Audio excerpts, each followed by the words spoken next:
আসসালামু আলাইকুম। Hello guys, আপনারা সকলে কেমন আছেন? আশা করি ভালো আছেন। আমি আজকে চিড়ি-গুঁড়া চাল দিয়ে খিচুড়ি রান্না করতেছি। এই খিচুড়িটা হলো হালকা নরম টাইপের।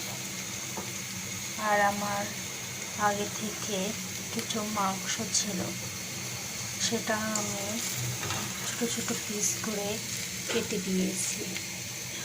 আর এই খিচুড়িটা খেতে আমার মেয়ে খুবই পছন্দ হয়, তাই আমি কি করলাম, সকাল সকাল এই খিচুড়িটা রান্না করতে চলে আসলাম। সকালে নাস্তায় এই খিচুড়িটা খেতে অনেক ভালো লাগে।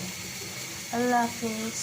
আর আপনারা সকলে দয়া করে আমার চ্যানেলটাকে সাবস্ক্রাইব করবেন। অনুরোধ করে বলতেছি, আমার চ্যানেলটাকে আপনারা সাবস্ক্রাইব করে দিবেন আর আমার পাশে থাকবেন নতুন ভিডিও দেখার জন্য।